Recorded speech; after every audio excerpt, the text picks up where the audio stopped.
하이데베르 교리문답 제34주일 제92문 주님의 율법은 무엇입니까?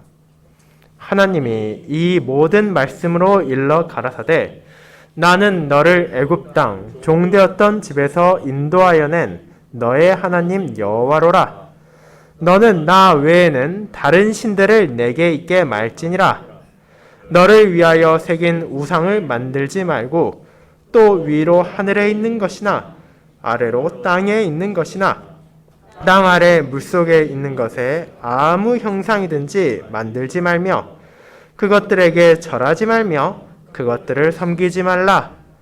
나 여호와 너의 하나님은 질투하는 하나님인즉 나를 미워하는 자의 죄를 갚되 아비로부터 아들에게로 3, 4대까지 이르게 하거니와 나를 사랑하고 내 계명을 지키는 자에게는 1000대까지 은혜를 베푸느니라.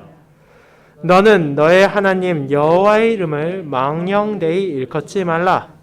나 여호와는 나의 이름을 망령되이 일컫는 자를 죄 없다 하지 아니하리라. 안식일을 기억하여 거룩히 지키라. 엿새 동안은 힘써 내 모든 일을 행할 것이나 제7일은 너의 하나님 여호와의 안식일인즉 너나 내 아들이나 내 딸이나 내 남종이나 내 여종이나 내 육축이나 내 문 안에 유하는 객이라도 아무 일도 하지 말라. 이는 엿새 동안에 나 여호와가 하늘과 땅과 바다와 그 가운데 모든 것을 만들고 제7일에 쉬었음이라. 그러므로 나 여호와가 안식일을 복되게 하여 그날을 거룩하게 하였느니라. 내 부모를 공경하라. 그리하면 너의 하나님 나 여호와가 내게 준 땅에서 내 생명이 길리라. 살인하지 말지니라. 간음하지 말지니라. 도적질하지 말지니라. 내 이웃에 대하여 거짓 증거하지 말지니라. 내 이웃의 집을 탐내지 말지니라. 내 이웃의 아내나 그의 남종이나 그의 여종이나 그의 소나 그의 낙이나 무릇 내 이웃의 소유를 탐내지 말지니라. 제93문 이 계명들은 어떻게 나누어집니까? 두 부분으로 나누어집니다. 첫째, 우리가 하나님과의 관계에서 어떻게 살아야 하는가? 둘째, 우리는 이웃에게 어떤 의무를 지고 있는가 하는 것입니다. 제93문 제1계명에서 주님께서 요구하시는 것은 무엇입니까? 나의 참된 구원을 위해서 나는 모든 우상 숭배, 사술과 미신, 성인들이나 다른 피조물들에게 기도하는 것을 피하고 멀리해야 합니다. 더 나아가 나는 유일하신 참 하나님만을 올바르게 알아가며 오직 그분만을 신뢰하며 모든 겸손과 인내로 그분께 복종하며 오직 그분으로부터 모든 선을 기대하고 전심으로 하나님을 사랑하고 두려워하며 존경해야 합니다. 간단히 말해서 하나님의 뜻을 거스르는 지극히 작은 일을 행하기보다는 차라리 모든 피조물을 포기해야 합니다. 제95문 우상숭배란 무엇입니까? 우상숭배란 말씀을 통하여 자기를 계시하신 유일하고 참되신 하나님 대신에 또는 참되신 하나님에 더하여 우리가 신뢰할 만한 어떤 것을 가지거나 고안하는 것입니다. 말씀 봉사 외에는 니케아 신경을 통해 우리의 신앙을 고백한 후 시편 119편의 34절, 35절, 36절을 이어서 부르도록 하겠습니다.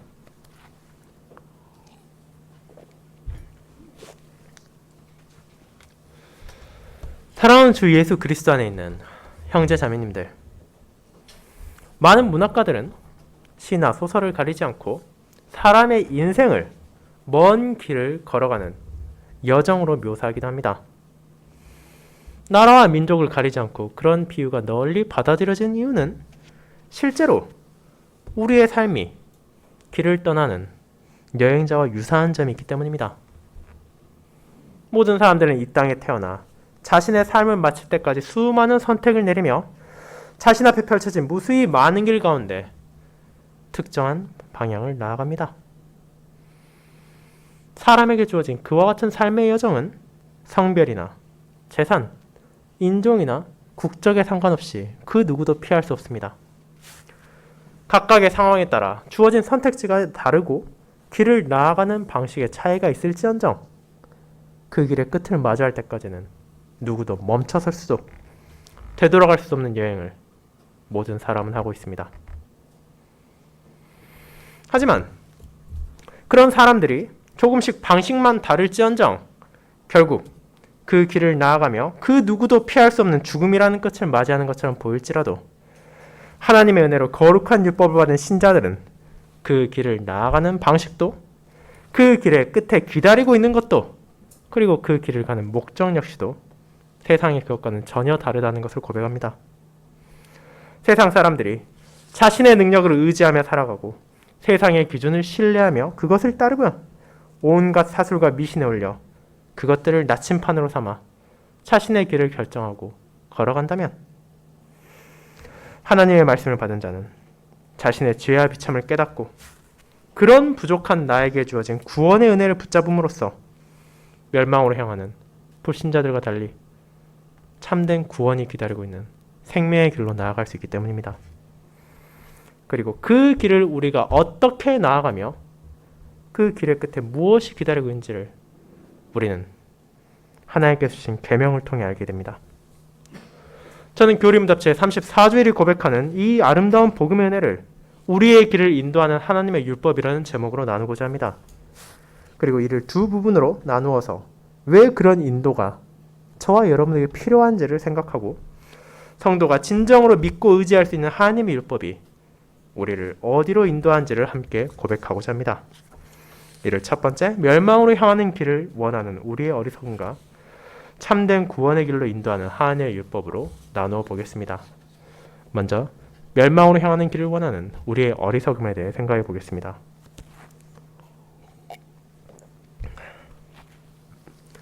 형제자매 여러분, 우리가 먼 길을 떠나야 한다면 반드시 그 길을 나서기 전 확인해야 할 것이 있을 것입니다. 그것은 바로 그 목적지의 정확한 주소와 거기까지 어떤 길을 사용하여 나아갈까입니다. 물론 오늘날에는 내비게이션이라는 편리한 문명의 이가 있어 그다지 어려움을 느끼지 않고 주소만 입력한다면 그 안내에 따라 운전을 하거나 다른 교통수단을 사용해서 움직이기만 하면 되지만 여러 가지 사정으로 인해 그것을 사용할 수 없는 여건에 처하되어 한 번도 가본 적이 없는 길을 가야만 한다면 지도를 확인하고 최대한 자세하게 어떻게 그곳으로 우리가 갈 수 있는지를 확인하고자 할 것입니다. 그뿐 아니라 혹시나도 모를 사태를 대비하기 위해 여러분의 짐에 지도를 꼭 챙겨 넣을 것입니다. 그런 자세는 불과 10년, 20년 전까지만 하더라도 대부분의 사람에게 너무나도 당연한 것이었습니다. 자, 그렇다면 이제 교리문답의 세 번째 부분인 우리의 감사에서 왜 언약의 10가지 말씀을 다루는지를 생각해 보도록 합시다. 여러분에게 익숙하지 않을 기독교의 교리문답 가운데는 1529년 작성된 루터의 소요리 문답이 있습니다. 그리고 이를 작성할 때 루터는 십계명을 가장 앞에 두고 그 후에 사도신경과 주기도문의 내용을 설명했으며 이는 이후에 작성된 루터교의 교리문답에도 큰 영향을 주었습니다. 그 반면에 1541년 작성된 칼빈의 제네바 교리문답과 1563년에 초판이 출간된 하이델베르 교리문답은 언약의 10가지 말씀을 사도신경의 내용을 먼저 살핀 후에 주기도문을 고백하기 전에 위치해 두고 있습니다. 그리고 이는 아무런 이유 없이 일어나는 것이 아닙니다. 오늘날의 성도들에게 십계명이 가지고 있는 의미가 무엇인지에 대해 하나님의 말씀을 탐구한 결과 그에 합당한 장소에 두어 신자들이 고백하게 한 것이기 때문입니다. 물론 두 신앙 고백사가 가진 십계명에 관한 관점이 완전하게 대치되는 것은 아닙니다. 루터 역시 언약의 10가지 말씀이 신자가 이 땅에 살면서 어떻게 살아가야 하는 것인지를 알려주는 것을 외면하지 않고 있으며 우리의 신앙 고백서 또한 율법이 가진 죄를 밝히는 역할을 언급하고 있기 때문입니다. 그럼에도 그 위치를 통해 우리는 각각의 고백서가 십계명의 주된 요소를 어디에 두고 강조한지를 알 수 있습니다. 루터파 교회는 이 말씀들이 우리의 죄를 깨닫게 하는 부분에 중점을 두고 신자들의 일을 바라보게 한다면, 개혁교회는 언약의 말씀이 그런 기능을 하고 있다는 것을 부정하진 않지만 그리스도 안에서 신자를 감사의 삶으로 인도하는 데 그 중점을 두고 있기 때문입니다. 이 사실은 여러분이 교리문답을 세심하게 살펴볼 때 어렵지 않게 발견할 수 있습니다. 우리가 하이데벨 교리문답에서 가장 먼저 율법에 대해 고백하는 장소는 어디입니까? 이는 다름 아닌 제2주일의 산문답입니다. 교리문답 전체의 서론이자 핵심 주제를 설명한 제1주일에서 바로 이어지는 것이 율법의 역할과 그것이 우리에게 요구하는 것, 그리고 이를 온전히 지킬 수 없는 우리 자신의 부족함이기 때문입니다. 이를 통해 신자는 자신의 죄와 비참을 율법의 빛 안에서 감출 수 없다는 것을 깨닫게 됩니다. 그것은 분명 율법이 가진 중요한 역할 가운데 하나입니다. 거룩한 율법은 사람의 부족함을 드러내고 그들이 비참 가운데 살고 있음을 깨닫게 할 뿐 아니라 하나님 앞에 그 어떤 사람도 자신의 공로를 통해 그를 높일 수 없다는 것을 보여줍니다. 그렇지만 교리문답은 율법의 역할을 거기에 한정시키지 않습니다. 우리는 선행에 대해 고백하는 제24주일과 제33주일에서 다시 한번 하나님의 율법을 발견하게 됩니다. 제62문답은 하나님의 심판대 앞에 설 수 있는 의로움이란 하나님의 율법과 완벽하게 일치한다는 것을 선언하며, 제91문답은 선행이란 자기의 소신이나 혹은 사람의 교훈에 근거를 두고 행하는 것이 아니라 참된 믿음으로 하나님의 율법에 일치하게 하나님의 영광을 위하여 행하는 것이라고 정의합니다. 이를 통해 자연스럽게 신자들을 향해 율법이 우리의 죄와 비참을 깨닫게 하는 것만이 아니라 우리가 선행을 할 수 있도록, 하나님께 감사할 수 있도록, 그분의 영광을 위해 살 수 있도록 인도하는 역할을 한다는 것을 알려주는 것입니다. 그렇다면 여기서 한 걸음 더 나아가 봅시다. 왜 그런 삶을 살기 위해 율법이 필요합니까? 일부 사람들이 말하는 것처럼 우리가 그저 양심을 따르고 내면의 빛에 따라 살아가는 것으로는 하나님께 영광을 돌릴 수 없습니까? 안타깝게도 그럴 수는 없습니다. 아담과 하와의 타락 이후 모든 사람의 본성은 부패하였고 그들이 가진 지식과 지혜는 온전하지 못합니다. 하나님의 말씀이 없이 우리 자신의 소신이나 이 세상의 교훈을 따른다는 것은 오직 악으로만 기울어져 멸망의 길로 우리를 서서히 인도할 뿐입니다. 아무리 세상에서 좋다고 말하는 것을 하고 주변으로부터 칭찬을 듣는 삶을 살아간다 하더라도 하나님의 뜻을 외면하고 그분께 영광을 돌리기 위하여 그것을 행하지 않는다면 이는 선행이 될 수 없습니다. 이제 이를 이해하기 위해 오늘 우리가 읽은 잠언에 비추어 율법의 의미를 생각해 보도록 합시다. 잠언의 대부분은 하나님의 영감을 받아 솔로몬이 기록한 것이며 그 외의 일부는 아굴과 르무엘 왕의 어머니가 작성했습니다. 그리고 이 잠언들이 전체적으로 가르치는 내용은 참된 지혜가 무엇인지, 참된 진리가 무엇인지에 대한 것입니다. 이를 솔로몬이 기록한 것은 합당해 보입니다. 그는 이스라엘의 전체 역사 가운데서도 가장 지혜로운 왕으로 이름을 떨치고 있었으며 그의 명성은 근동 지방의 한 작은 나라 이스라엘을 넘어서 세상으로 뻗어나가고 있었기 때문입니다. 우리는 솔로몬이 머무는 이스라엘에서 2달이 넘게 걸리는 스바에서 그의 지혜를 확인하기 위해 여왕이 큰 무리를 이끌고 찾아왔다는 것을 볼 수 있으며 그뿐 아니라 그의 나라의 모든 백성들이 그의 지식과 현명함을 칭송하기까지 했다는 것을 확인할 수 있습니다.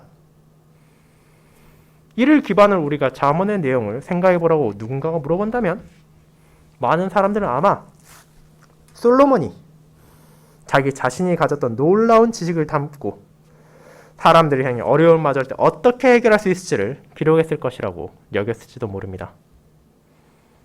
그리고 그런 생각은 완전히 틀린 것은 아닙니다. 분명 솔로몬은 이 글을 통하여 지식의 근본이 무엇인지를 알려주고 있으며 삶에서 마주하는 역경과 어려움을 어떻게 헤쳐나갈 수 있는지를 보여주고 있기 때문입니다. 그러나 그가 전하고자 하는 지혜의 요체는 우리가 일반적으로 생각하는 것과 기대하는 것과 완전히 다릅니다. 솔로몬은 그 지식을 얻기 위하여 도서관에 가서 과거의 현명한 자들이 기록한 지혜의 정수를 습득하라고 말하지 않습니다. 세상의 어려움을 맞서 싸우기 위해 자신들을 둘러싼 수많은 사람들과 힘을 합치라고도 하지 않습니다. 혹은 자기 자신의 소신을 붙잡고 열심히 행동하면 언젠가 성공을 거두고 복을 얻을 것이라는 허망한 약속을 주장하지도 않습니다. 그것도 아니라면 나만큼 성공을 거둔 사람도 없고 나만큼 훌륭한 사람도 없으니 내 방식만 따라서 살아간다면 너희도 성공할 것이라는 자신감을 드러낸 것도 아닙니다. 이제 오늘 읽은 잠언 본문에서 솔로몬이 성도들에게 지혜와 훈계를 알려주기 위해 전한 가르침을 살펴보도록 합시다. 잠언의 가장 초반부인 1장 1절부터 6절을 통해서 잠언을 누가 기록했는지 어떤 목적으로 작성했는지를 알려준 후 7절에서 그는 다음과 같이 말합니다. 여호와를 경외하는 것이 지식의 근본이거늘 미련한 자는 지혜와 훈계를 멸시하느니라. 그가 전하고자 하는 참된 지혜는 어떤 신비한 체험을 통해 얻을 수 있는 것이 아니며 아무도 알지 못하는 비경을 찾아가 깨달아야 하는 것이 아닙니다. 이 세상에서 우리가 알게 되는 진정한 지식, 세월이 흘러도 변하지 않고 시대가 바뀐다고 해도 흔들리지 않는 참된 지혜의 근본은 바로 여호와, 우리의 하나님을 경외하는 것입니다. 오직 그 근본 안에서만 다른 모든 지식과 지혜들은 부가적으로 의미를 가집니다. 하나님을 경외하지 않는 자가 아무리 열심히 책을 읽고 노력을 해서 세상의 모든 지식을 섭렵했다 하더라도 그것은 사람을 구원할 수 없으며 자신을 둘러싼 모든 사람들을 포섭해서 강력한 권력을 사로잡았다 하더라도 그것은 그를 찾아올 멸망으로부터 건질 수 없습니다. 그와 같이 참된 지식의 근본인 여호와를 경외하는 자세를 망각한다면 이는 결국 사람을 멸망, 죽음으로 인도할 뿐입니다. 이 사실을 너무도 잘 알고 있었기에 지혜로운 왕인 솔로몬은 오늘 우리가 읽은 3장에서 이를 2차례나 강조합니다. 5절과 8절을 보시기 바랍니다. 3장 5절은 다음과 같습니다. 너는 마음을 다하여 여호와를 신뢰하고 내 명철을 의지하지 말라. 그리고 7절을 보십시오. 스스로 지혜롭게 여기지 말지어다. 여호와를 경외하며 악을 떠날지어다. 세상에 그 누구보다도 지혜롭다 불렸던 솔로몬은 자기의 명철이나 자기의 지혜를 의지하지 말고 오직 하나님을 경외할 것을, 하나님을 신뢰할 것을 요구했으며 그것이야말로 사람에게 참된 평안을 줄 수 있음을 선언합니다. 그러나 이 진리를 어리석은 사람들은 외면합니다. 여러분이 다시 잠언 1장을 펼쳐보신다면 20절부터 이어진 지혜의 외침이 어떤 결과를 가져온지를 바라볼 수 있습니다. 하나님은 그분의 선하심 가운데 율법을 주셨고 그것을 보존하심을 통해 언약 백성들에게 그들이 어떻게 하나님께 감사하며 살아야 할지를 알려주셨습니다. 하지만 그 백성은 주님의 부름을 받기를 싫어했고 그분께서 펼치시는 지혜의 손길을 돌아보지 않았으며 여호와의 교훈을 멸시하고 책망을 피하려고만 했습니다. 그것이 인간의 악한 본성입니다. 나에게 유리한 것만 골라드리려고 나를 칭찬하는 소리에만 약하며 내가 원하는 것만 취하고자 하는 마음은 모든 사람이 가지고 있는 공통적인 연약함이자 어리석음입니다. 그렇게 과거에도 충신의 간언을 받아주는 왕은 드물었고 오늘날에도 충언보다는 아부나 간교한 속담에 귀를 기울여 신세를 망치는 사람들이 결코 드물지 않습니다. 그리고 그런 이들을 쉽게 비난할 수 없는 이유는 나 역시도 그와 동일한 본성을, 그와 동일하게 죄악으로 기울어진 성향을 가지고 있기 때문입니다. 그리고 그 성향에 따라 사람들은 말씀을 통해 계시하신 하나님, 그리고 하나님께서 우리에게 주신 구원의 은혜를 의지하는 것이 아니라 다른 무언가를 의지하려 하고, 그분을 경외하는 것이 아니라 다른 어딘가에서 지혜를 찾으려고만 합니다. 그와 하나님의 자리를 대체하기 위한 고안과 발상은 하나님과 동등해지려고 했던 첫사람인 아담과 하와를 시작으로 지금 이 순간에도 끊이지 않고 계속해서 이어지고 있습니다. 생명의 길이 눈앞에 펼쳐져 있고 참된 지식의 근원이 분명하게 존재감을 드러내고 있음에도 불구하고 애써 그것을 거부하고 다른 길을 향하려고 하는 것입니다. 그런 어리석고 악한 본성이 있기에 우리 중 그 누구도 하나님의 율법이 없이 하나님을 기쁘게 하는 삶을 살 수 없으며 그분께 영광을 돌리며 살아갈 수 없습니다. 그 율법이 없이는 우리가 자신의 명철을 의지한다 하더라도, 자신의 지혜를 따라 살아간다 하더라도 그 끝에 기다리고 있는 것이 영원한 생명이 아니라 영원한 심판이며 자비로우신 하나님과 누릴 아름다운 교제가 아니라 공의로우신 그분의 재판장에 선고될 우리의 죄악에 대한 합당한 대가일 뿐임을 깨닫게 될 것입니다. 그 사실을 너무도 잘 알고 계셨기에 이 땅에 오신 그리스도께서는 거리에서 백성들을 부르시고 광장에서 소리를 높이셨으며 성문 어귀와 성중에서 소리를 외치며 죄성에 따라 살아가지 말고 오직 하나님의 뜻에 따라 살아갈 것을 요구하셨습니다. 그분께서는 점점 왜곡되어가고 변질되어가는 하나님의 율법의 진정한 의미를 바로 세우셨습니다. 그리고 죄악된 심성으로 그분을 시험하려 했던 율법사를 향해 그 거룩한 법이 가진 참된 의미를 다음과 같이 선언하셨습니다. 내 마음을 다하고 목숨을 다하고 뜻을 다하여 주 너의 하나님을 사랑하셨으니 이것이 크고 첫째 되는 계명이요 둘째도 그와 같으니 내 이웃을 내 자신과 같이 사랑하라 하셨으니 이 두 계명이 온 율법과 선지자의 강령이니라. 마태복음 22장 37절부터 40절까지입니다.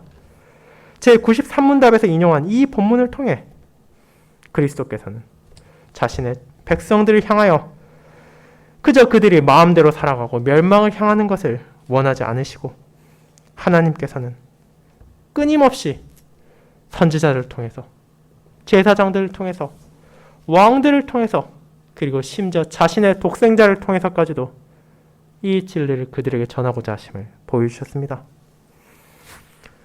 오직 그와 같은 하나님의 뜻에 따라 그분을 사랑하며 그 사랑 안에서 이웃을 향해 사랑을 드러내는 것이야말로 참된 평안을 누릴 수 있는 유일한 길이며 우리가 이 땅에서 하나님께 감사하며 살아갈 수 있는 유일한 방식이라는 것을 계속해서 전하신 것입니다.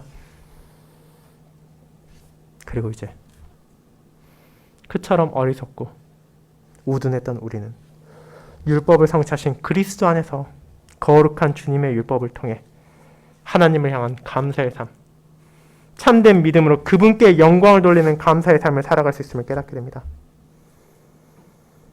이는 어떤 사술이나 미신, 우상이나 성인들이나 다른 피조물들을 줄 수 없는 참된 생명의 길이 오직 하나님 안에만 있음을 우리가 깨닫게 합니다. 그리고 이 진리가 우리를 두 번째 세지로 인도할 것입니다. 참된 구원의 길로 인도하는 하나님의 율법에 대해 알아보겠습니다.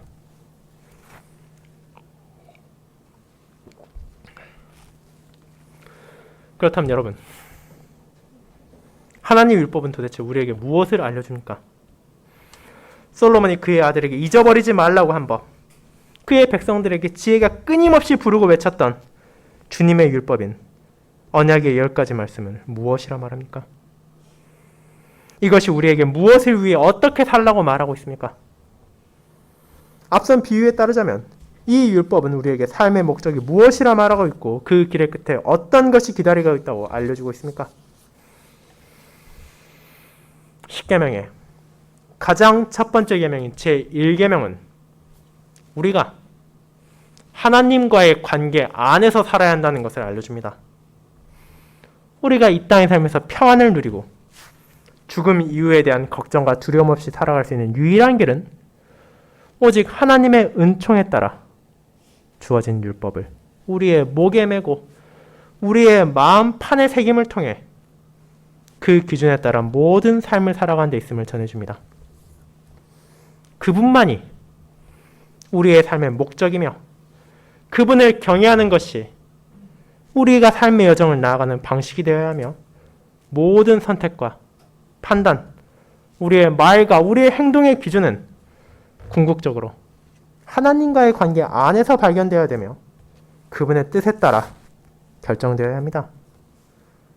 그것이 여호와 유일하신 참 하나님께서 계시하신 진리 가운데 그분을 경외하며 그분께 영광을 돌리는 삶이며 거듭난 사람이 새 본성에 따라 증거하는 선행의 삶이기 때문입니다. 그런 삶을 살아가고자 원하는 신자들에게 제1계명은 전체 계명의 의미를 밝히 보여줍니다.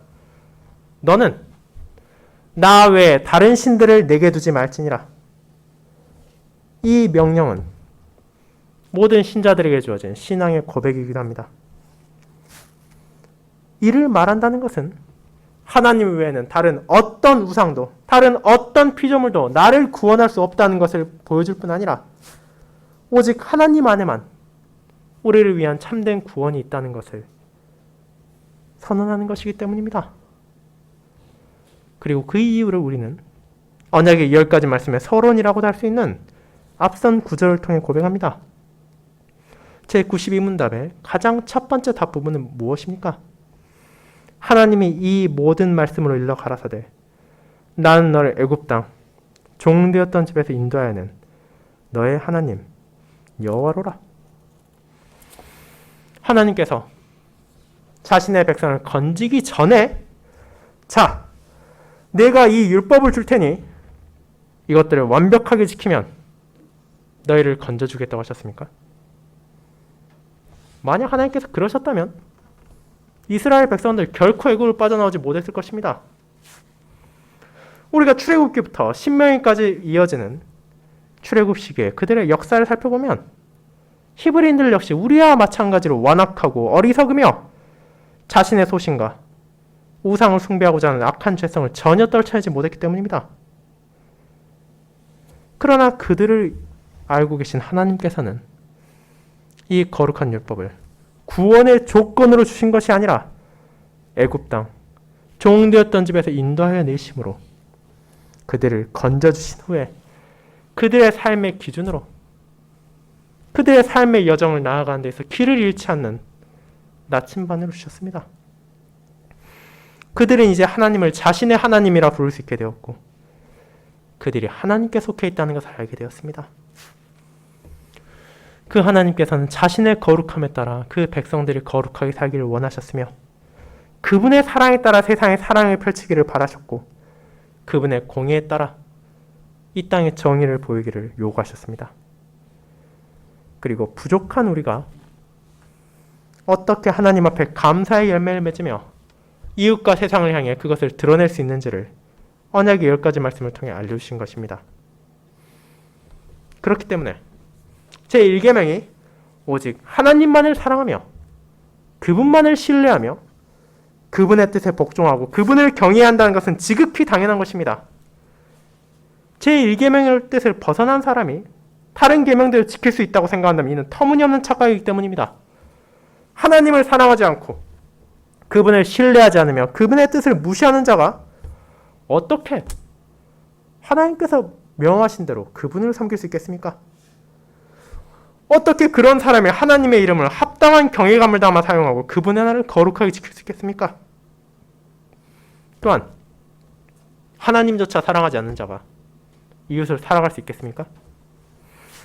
여호와의 권위에도 순복하지 않는 사람이 세상의 권세에 순종할 수가 없으며 하나님의 사랑을 거부한 자가 이웃을 해하지 않기는 불가능에 가까우며 정욕에 따라 여호와의 율법을 외면한 자가 음란을 피할 수 없으며 하나님의 것을 훔치려 한 사람이 세상의 이웃의 물건을 도적질하지 않을 수가 없을 뿐 아니라 여호와 앞에 거짓을 말한 자가 사람 앞에서 거짓말하는 것은 당연할 것이며 탐욕의 마음이 홀려 하나님의 뜻을 어긴 사람이 이웃을 질투하고 그 소유를 탐내는 것은 너무나 당연한 결과입니다.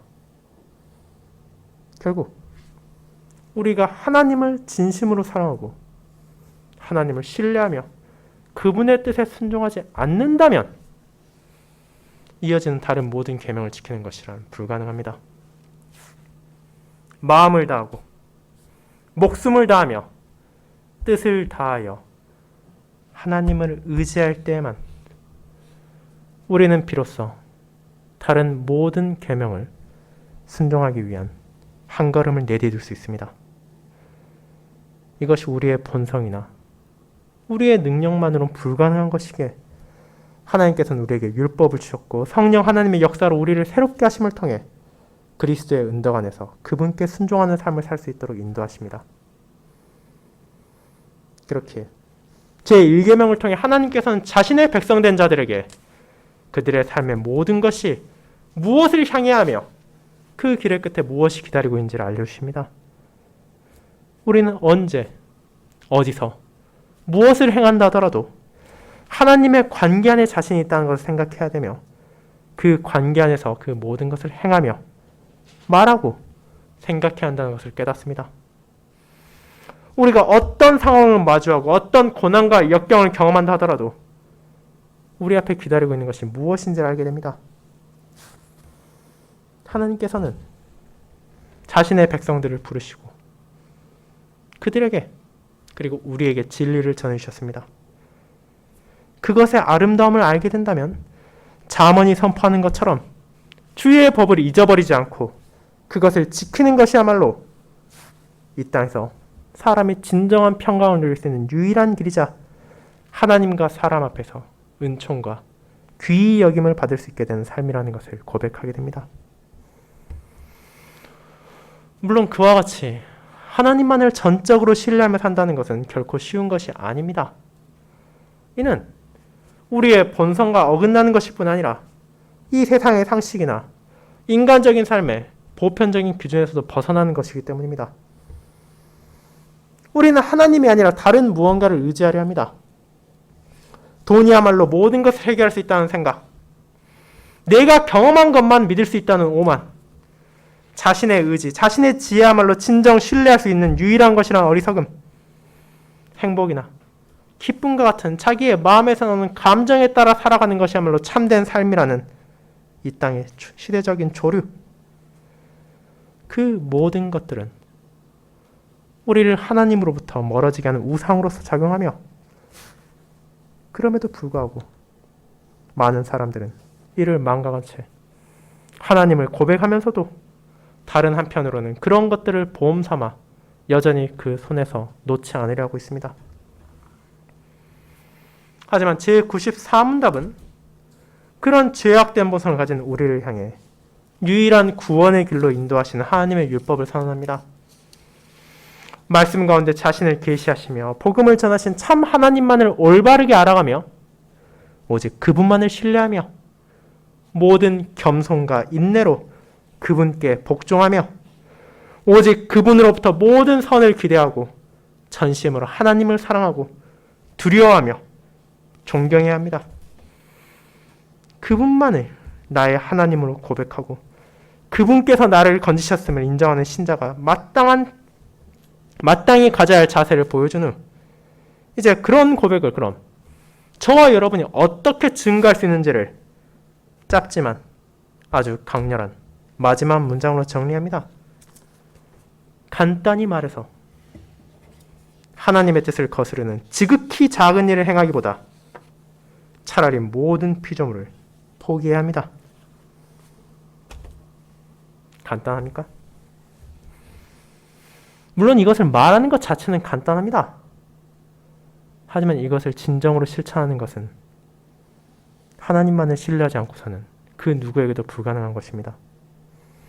결국 제1계명이 말하는 것은 나의 모든 것을, 나의 모든 삶을 오직 하나님을 위해서 하나님의 뜻에 따라 다스려야 한다는 것을 전하기 때문입니다. 그러나 그것만이 생명의 길이기에 이 땅에서 이 계명의 참된 의미를 가르치신 우리의 주님 예수 그리스도께서 동일한 진리를 계속해서 전하고 가르치셨습니다. 94문답의 마지막 문답이 인용하고 있는 마태복음 10장의 내용은 다음과 같습니다. 아버지나 어머니를 나보다 더 사랑하는 자는 내게 합당하지 아니하고 아들이나 딸을 나보다 더 사랑하는 자도 내게 합당하지 아니하며 또 자기 십자가를 지고 나를 따르지 않는 자도 내게 합당하지 아니하리라. 자기 목숨을 얻는 자는 잃을 것이요 나를 위하여 자기 목숨을 잃는 자는 얻으리라. 마태복음 10장 37절부터 39절까지입니다. 지금 주님께서 말하시는 것은 폐륜을 저지르거나 생명을 경히 여기라는 것이 결코 아닙니다. 이어지는 계명들에서 살펴보겠지만 하나님은 결코 그런 것들을 원하지 않으십니다. 그러나 그토록 소중하고 그토록 사랑스러운 가족이라 하더라도 심지어 대부분의 사람이 가장 아끼는 그 자신의 생명이라 하더라도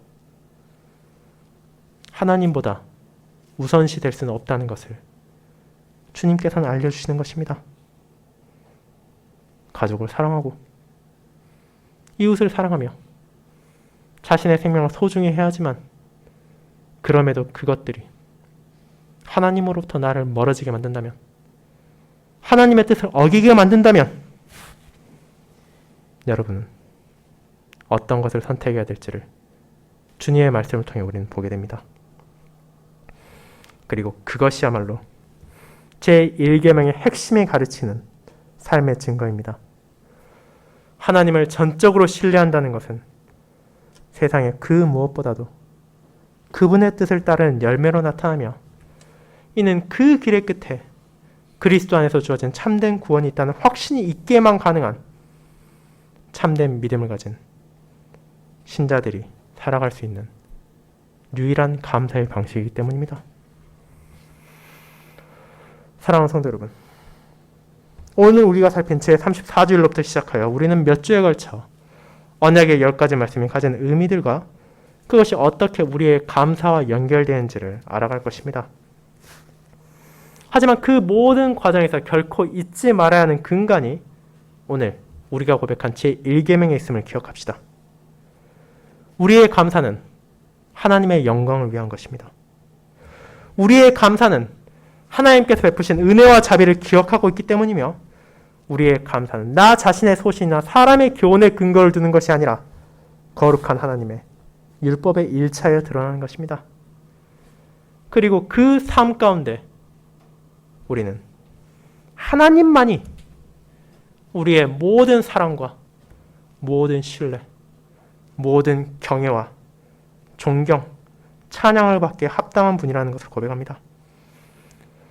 세상에서 가장 지혜로운 자로 칭송받던 솔로몬이 자신의 명철을 의지하지 않고 스스로를 지혜롭게 여기지 않으며 오직 여호와를 경외하는 것만이 지식의 근본임을 가르치며 그분 안에서만 참된 평강을 누릴 수 있다는 것을 고백한 것처럼 우리 역시도 하나님을 인정하며 그분께서 율법을 통해 우리를 지도하시고 인도하심을 받아들여야 합니다.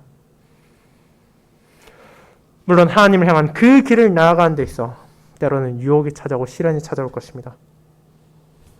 그러나 그분을 전적으로 신뢰하는 자는 그런 상황에서도 우리가 신뢰할 만한 다른 무언가를 찾아 상황을 해결하려 하는 것이 아니라 하나님의 뜻 안에서 상황을 바라보고 그분께서 전해주신 가르침에 따라 우리의 말과 행동을 다스림으로 제1계명에 대한 감사의 열매를 증가할 것입니다. 이와 같은 고백과 일치되는 삶이 오늘 하루, 이번 한 주, 그리고 남은 모든 삶의 여정에서 여러분에게 드러나기를 바랍니다. 그리고 그 길의 끝에서 함께 하나님을 온전히 알고 그분을 온전히 신뢰하며 그분께 온전히 복종하고 그분만을 온전히 사랑하며 그분만을 온전히 두려워하며 존경하는 영원한 교제를 누릴 날을 함께 바라보도록 합시다. 아멘.